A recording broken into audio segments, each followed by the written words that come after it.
Starting a video is awkward. Alright. Self-care. Okay, what is this video? So, I've had so many conversations with people recently about what self-care is and what it looks like for them, and even, people asking for advice on self-care, because let me tell you guys, I think legit half of my life is self-care recently. That's just how it is right now. Sometimes that's how it's gotta be. And especially with Mercury retrograde coming up, starting on Halloween, it's super important to listen to what your body needs. Listen to what your mind and your spirit need. So this is going to be kind of a stream of consciousness video. I may pull some cards at the end, but really I just wanted to talk about this with you guys because I feel like there's kind of a self-care revolution happening right now. That's what I like to refer to it as, and especially in my own life, I'm definitely in my own self-care revolution, but I also think that a lot of people still kind of struggle to figure out what that means for them. And I'm going to share with you guys, I had a friend actually ask me recently, like, what I do for self-care and like what I would recommend. And basically what I told him, I'm looking at the text on my phone, what I told him is that it has a lot to do with listening to yourself, especially listening to the voice that often gets pushed down by responsibilities in life. Not that that's a bad voice, it's useful and it's helpful, but I think in this day and age and in this kind of capitalistic society, it's so easy to only listen to that voice. And in my opinion, self-care is a lot about letting that voice go and instead listening to your intuition, listening to your body, listening to your mind, your soul, whatever that is. And I told him, for me, it has a lot to do with not putting myself in situations that drain my energy. And, I'm still learning what that means for me. It's a constant experiment in life, basically. So, for example, I get a lot of headaches and migraines. So I have kind of learned over the years what helps them, what makes them worse, the things I shouldn't be doing if I feel one coming on. So like if I feel a headache coming on, I'm not going to be drinking alcohol. I'm not going to be putting myself into like loud situations or super energized or tense situations if I can help it, obviously. There's sometimes you just can't help these things. I don't force myself to go into work if I have a headache or a migraine or even just a bad mental health day. And obviously the work stuff is sometimes easier said than done because, again, we all have responsibilities, especially financially in a capitalistic society. That is just a thing. But if you have the means to take those days off when you need them first you have to recognize when it is that you need the days off. But if you have the means, take the day. Take the day even if it means you don't do anything that day. That's fine. If you need the time for yourself to quiet your mind, then you should absolutely take it. And don't let that responsibility voice push that down. Because, you guys, self-care is not something that should happen every 3 weeks. Or every 3 months, you know, once a year you go to the spa and that's your self-care for the year. No, no, no, no, no. There was some post going around on Facebook at one point that said if you don't make time for your wellness, you'll have to make time for your illness. And I can't tell you how accurate that is. And that is something that I've really had to learn over the years because of my headaches and because of my migraines. And I think part of the reason I'm going through that is because I can then teach other people about it and encourage other people to invest in themselves, to invest in their own self-care and their own wellness, basically. Another thing I find works for me is finding daily routines, or I like to think of them as rituals sometimes. You know, so I wake up in the morning and I have a glass of water before I have coffee, because I know if I don't do that, the coffee's gonna make my stomach hurt. You know, and it's hard for me sometimes because I love coffee and I like to start the day with that. And so sometimes I'll wake up and be like, oh, such a drag, I have to drink a glass of water. You know, we all have the stuff we tell ourselves. And it's listening to the voice that says, no, if you don't do this, you will feel bad later. You know, and that includes things like drinking. Drinking is not self-care, in my opinion, because it lowers your vibration. You know, you can get hangovers the next day. I personally will immediately get a headache sometimes if I start drinking. You know, so that's another thing about self-care, is that we tell ourselves stories about what self-care is. But sometimes self-care is being strict with yourself, being stern about knowing what's going to make you feel good and then actually doing the thing. You know, I hate putting my clothes away after doing laundry, but I know that if I leave them in my room and they start to pile up, I'm just going to be stressed out. So sometimes it's about taking the time to do things that you don't want to do in order to feel good later. And that's another thing that's really hard in this society, because it's all about instant gratification. You know what I'm saying? So I don't want this to be too long of a video because I am kind of just rambling. Take a sip of water. Self-care, as my little sister likes to say, hydrate or dihydrate. And you probably noticed I have, well, I don't know if you can really see it, but I have a bunch of my stones out in front of me right now, my crystals and stuff. And part of my self-care today was making sure that I cleansed them, because I've been putting it off and putting it off and putting it off because life gets in the way and you get busy. But I made sure to do that before I started recording this video. So, you know, honestly, I've given you some examples, but maybe none of the stuff I just talked about works for you, and that's totally fine. Like I said, it's all about listening to what you need in the moment and trusting that, you know? Trust that you know what is best for you. That's honestly the best way I can sum it up. And, you know, I keep seeing this deck in my mind today, so I am going to pull one or two or however many cards want to come out. So take a moment with me and just take a few deep breaths. Think about, where do you need self-care in your life?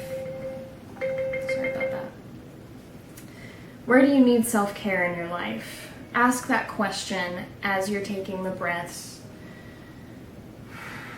You know, where Where are you not giving yourself space? Where are you not giving yourself the time that you need? So take your deep breaths and ask the question that feels right for you. And I'm going to ask my spirit guides and the positive forces in the universe to connect me to your questions, to whoever is watching this video, so that I can deliver helpful messages that serve your highest good about where you need more self-care.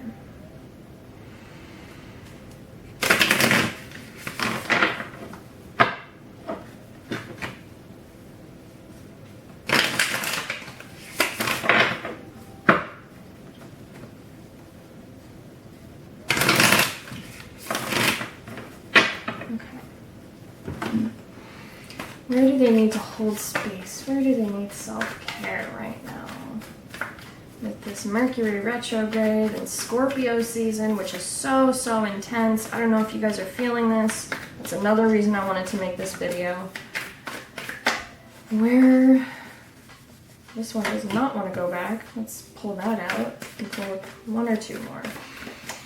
Where do they need self-care in this moment for this season? Where do they need self-care? Okay, so let's look at these. Off the bat, you have the rabbit. This was the second card. I hope this is focused enough. I heard with this one, don't sell yourself short. I don't remember what the description is for this or what it's about really, but don't sell yourself short. Trust yourself. Again, it keeps coming up because that last video I did was about trusting yourself too. Don't sell yourself short. Okay, so you also have the tiger. And this has a lot to do with darkness, I think. Accepting the darkness, working with the darkness, getting comfortable in it. Yeah, let's look at what these say. So Tiger is a fire card. About your inner fire, what you're passionate about. Where is she? Okay. So, Tiger. Lunar force, ease in darkness, feminine energy. The tiger hunts at night, at one with the silence, fearing nothing. This card reminds us to take in the wild darkness, to allow the lunar forces to soothe and heal our spirits. Sensuality, receptivity, and devotion are all heightened in the midnight hour, and the tiger takes advantage of these boons. Spend some time in silence this evening, drinking in the potent calm. There is nothing to fear in the stillness except the awakening of your own power. When in balance, passionate, strong, sensual. When out of balance, overstimulated. There's that piece about being in quiet, quieting your mind. To bring into balance, candle gazing. So yeah, it sounds like, at least for some of you, the place where you need to give some attention is allowing yourself to feel the quiet and the fear that can sometimes come from being in the quiet and in the darkness, and accepting that fear and recognizing that it's only there to help you. Sometimes something that helps me with stuff like that is feeling the fear and recognizing it and then giving it love. You know, like I've had some old trauma come back up recently, and so I would say, I see this trauma, I recognize it, and I love you. I love this trauma because stuff like that is in your life to teach you something and to get you to the next better version of yourself. So let's look at the rabbit. This is an earth card. Fire and earth. Oh, and before I forget, one thing I meant to say about Mercury retrograde is try to be very, very clear with the way you communicate with people, because it's super easy to misunderstand people or misconstrue what people are saying. So not only should you try to be very clear, but also be patient with the way others are communicating with you, because we are all feeling this energy right now, and the best way to approach these kinds of things is with love. So if someone snaps at you and you're like, whoa, where did that come from? Try not to snap back at them. Approach it with love. Okay, so let's look at the Rabbit. Afraid of everything, overwhelmed, frozen. There is that piece again about being overwhelmed or overstimulated. You guys need to take some time, maybe do some meditation. Again, sit in silence and sit in true silence. Don't have your phone near you. Don't put music on. I fall into that trap a lot of when I want to meditate, I'll put on some like meditation music. But sometimes you need to just let it be. The Rabbit loves to remind his friends that someday the eagle will swoop down and eat him. He talks and talks and talks about it so loudly, in fact, that one day the eagle hears and thanks him for the great idea. Rabbit energy is alive when we are scared, most often about the future, and we become our own worst enemy. We spin up a dust cloud of fear and then complain to others that we are lost. Notice your thoughts and words, O Rabbit, they shape your destiny.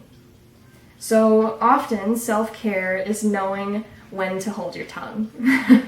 Knowing when to stop the negative thoughts in their tracks and say, no, I don't need to think those thoughts. You know, for example, I get a lot of intrusive thoughts with my anxiety, and I've had to do a lot of work on saying to myself, no, you don't need to be thinking about this. You're not going to rather prevent bad things from happening by being aware that they could happen, if that makes sense. So in other words, you know, like I can't, if I think in my head, oh, that person I love is going out somewhere, what if they get into a car crash? I'm gonna keep thinking about it so that it doesn't happen. Like, that's so insane. Let me go on. When in balance, sensitive, problem solver, good listener. When out of balance, over-explains, talks fast. To bring into balance, a day of silence. You guys, okay. So clearly some of you need to hear that being in silence is okay. Being in silence is healing. It's refreshing. It allows you to quiet your mind and what am I trying to say? So it's easy to feel overstimulated and to assume because you're overstimulated or overwhelmed, you don't have time to do this kind of thing, to sit in silence, to meditate, to take a moment for yourself. The thing is, you have to create the time. If you're living a lifestyle where it's impossible for you to ever do these things for yourself, you have to change your lifestyle. You have to start your own self-care revolution, like I was talking about earlier. And that's really, really hard for some people because change is difficult. I totally get it. It's super hard. But with the Scorpio season right now, Scorpio is so all about change and transformation and letting the things that are no longer serving you die. Let them die. Death is wonderful. Death is rejuvenating, you know? It's like the phoenix rising from the ashes. You have to start your own self-care revolution because no one else is going to do it for you. And with that, I think I will leave you. So take care of yourselves. Listen to yourselves, please. And just take it easy for the next 2 or 3 weeks. because there's some really intense energy going on right now. Yeah. All right. I love you guys. Keep checking back for more videos. I love making these. So I'll talk to you soon.